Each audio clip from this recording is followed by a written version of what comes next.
Assalamualaikum warahmatullahi wabarakatuh. Perkenalkan nama saya Nabila Rambu Perkasa, NIM 109, kelas B AIK.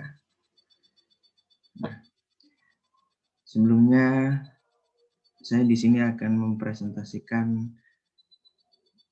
materi hukum Islam, politik dan hukum Islam. Dan saya di sini kebagian ragam hukum Islam atasi kejahatan. Dan seperti yang kalian tahu, sebelum-sebelumnya teman-teman saya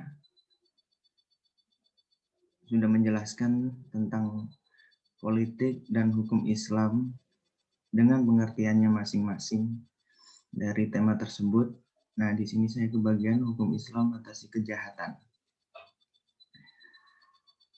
Di dalam ragam hukum Islam atasi kejahatan ini terdapat 4 ragam.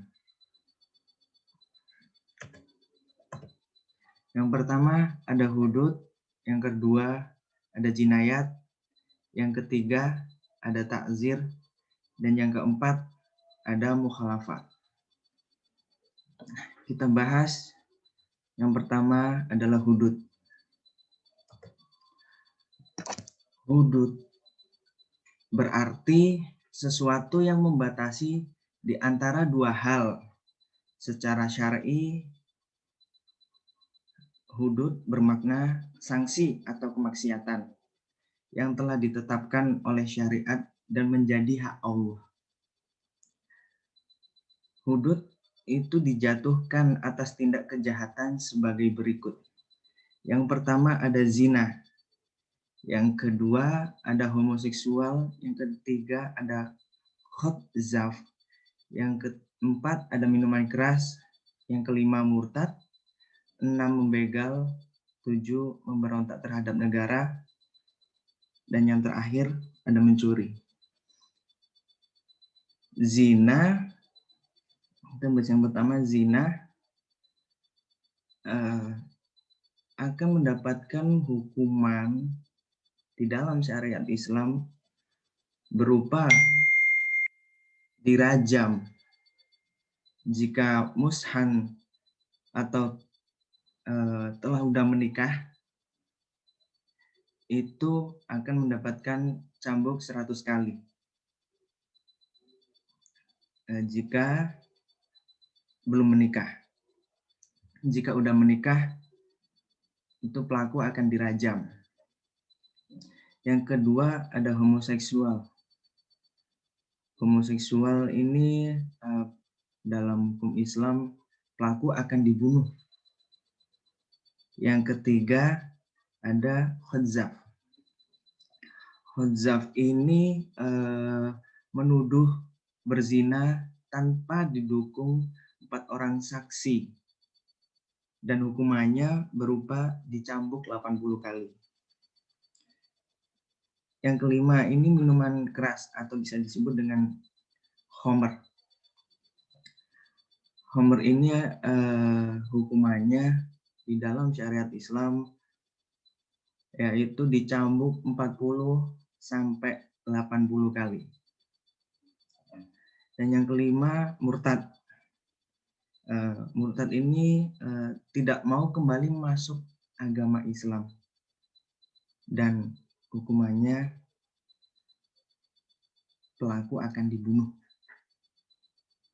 Yang keenam di sini membegal. Membegal bukan berarti mencuri, tapi di sini membegal itu bisa disebut dengan hirobah makna istilahnya. Hirobah itu pelaku dibunuh jika membunuh dan tidak merampas. Jadi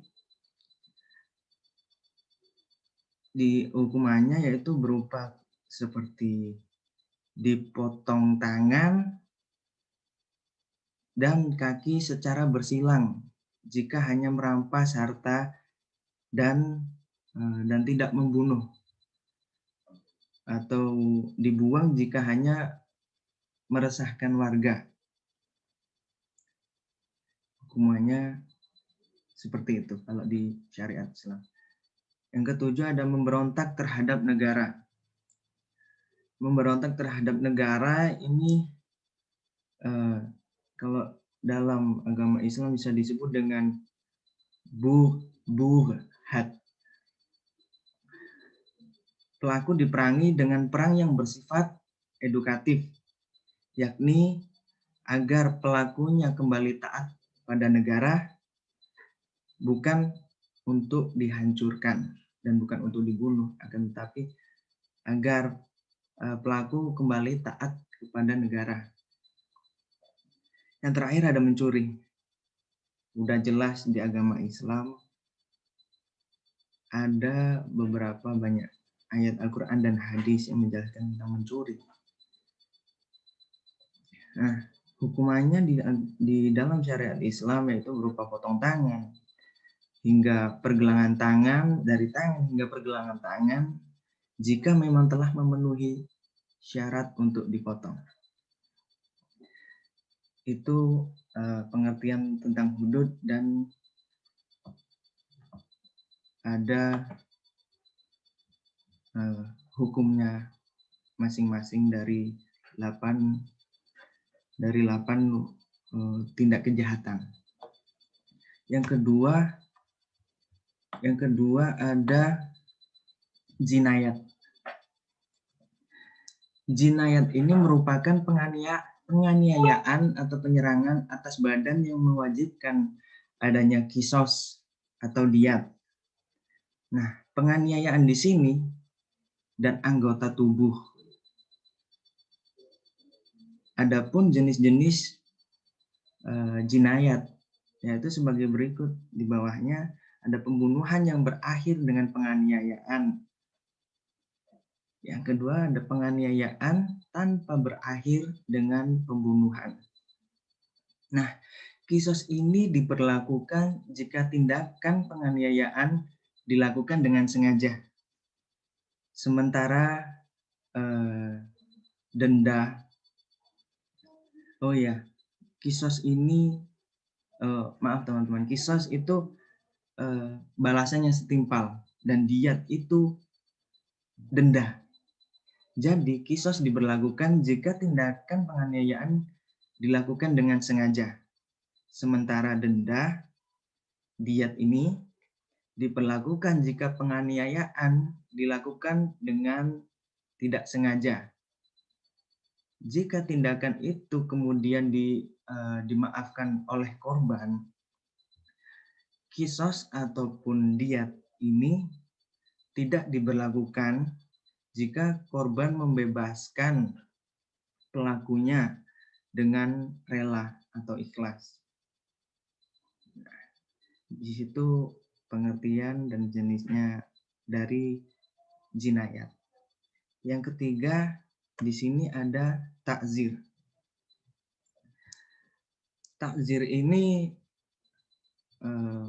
secara bahasa yaitu pencegahan atau dalam bahasa Arabnya al-man'u.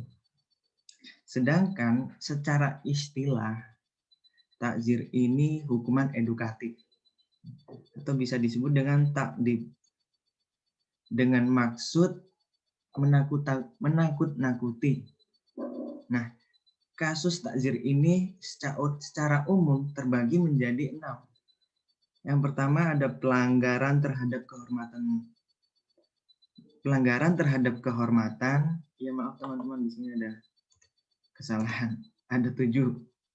Yang pertama ada pelanggaran terhadap kehormatan. Yang kedua ada pelanggaran terhadap harta. Yang ketiga perbuatan yang merusak akal. Yang keempat pelanggaran terhadap kemuliaan. Yang kelima gangguan keamanan. Yang keenam subversi. Dan yang ketujuh ada pelanggaran yang berhubungan dengan agama. Nah, dari kasus takzir ini itu dalilnya adalah perbuatan Rasulullah SAW. Dan sanksi takzir itu dapat berupa hukuman mati, dapat berupa cambuk yang tidak boleh lebih dari 10 kali, bisa penjara, bisa diasingkan, ancaman yang nyata, terus bisa lagi pencelaan dan apa ya, bisa disebut dengan pemboikotan itu. Dan bentuk sanksi takzir hanya terbatas pada bentuk-bentuk tersebut. Bentuk-bentuk tersebut ini maksudnya bentuk-bentuk sanksinya tersebut yang saya tadi jelaskan. Nah, khalifah atau yang mewakilinya yaitu khothi atau bisa disebut dengan hakim, itu diberikan hak oleh syariat Islam untuk memilih di antara bentuk-bentuk sanksi tersebut dan menentukan kadarnya. Dan ia tidak boleh menjatuhkan sanksi di luar itu. Itu penjelasan tentang takzir. Dan yang terakhir, di sini ada mukhalafat. Mukhalafat ini merupakan pelanggaran terhadap suatu aturan yang sudah ditetapkan negara tersebut. Syariat telah memberikan hak kepada khalifah untuk memerintah dan melarang warganya, menetapkan pelanggaran terhadapnya sebagai kemaksiatan, serta menjatuhkan sanksi atas para pelanggarnya. Ya, dari mukhalifat ini udah terakhir. Cukup sekian dari saya tentang penjelasan tentang ragam hukum Islam atasi kejahatan. Ya, cukup sekian dari saya. Kurang dan lebihnya saya mohon maaf. Assalamualaikum warahmatullahi wabarakatuh.